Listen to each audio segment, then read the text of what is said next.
Something unusual has been unfolding quietly between the United States and Canada, and the people who watch global trade for a living have started whispering the same uncomfortable thought. Maybe Washington underestimated its closest neighbor. What made those whispers louder was a rare comment from billionaire investor Warren Buffett, a man who almost never steps into political disputes, suddenly offered a blunt observation. According to him, when countries damage long-standing economic relationships, the consequences rarely appear immediately. But when they finally arrive, the bill can be extremely expensive. To understand why that warning matters, we need to rewind a few months, because this story did not start yesterday. During several speeches and public appearances, former US President Donald Trump began pushing a tougher stance on trade with Canada.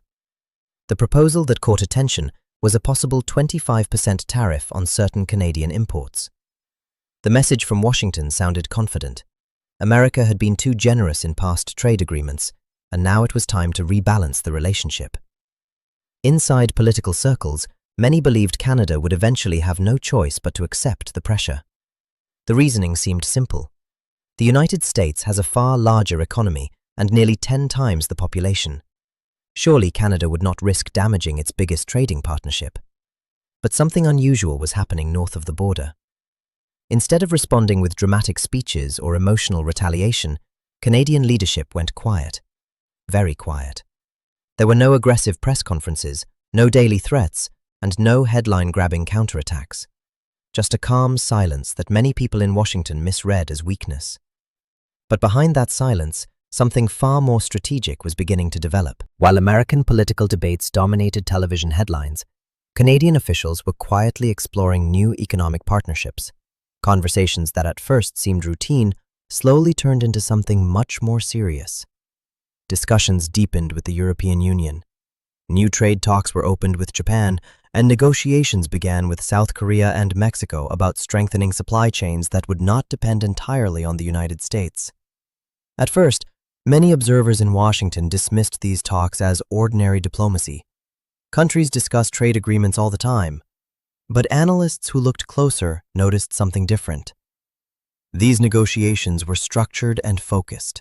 They were not symbolic. They were designed to create real alternatives for Canadian industries.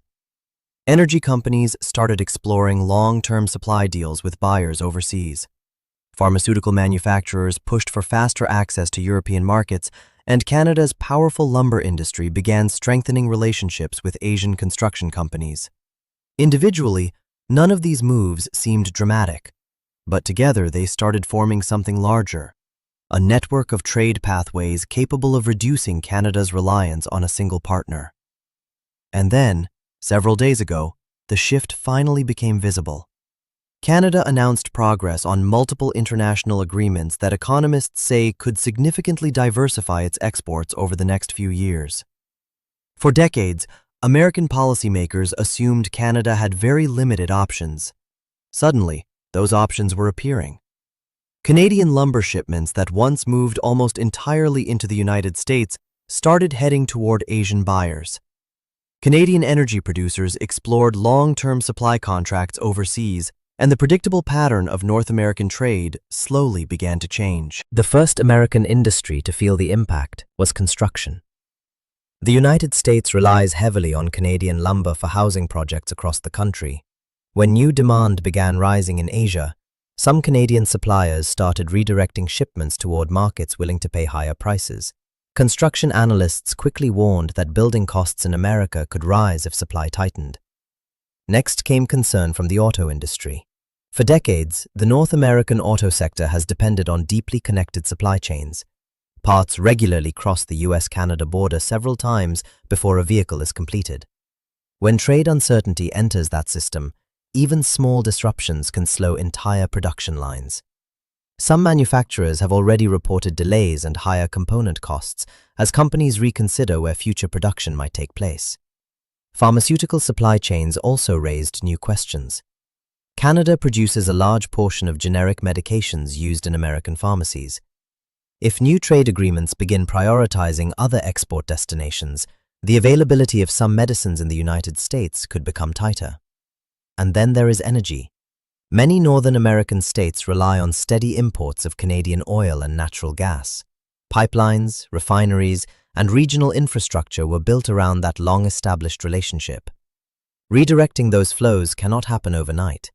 Even modest changes in energy supply can influence heating costs and fuel prices across states that depend on Canadian resources.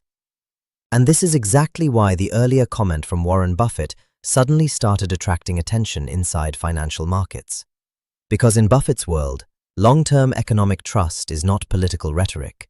It is an asset. And when that asset begins to weaken, markets eventually respond.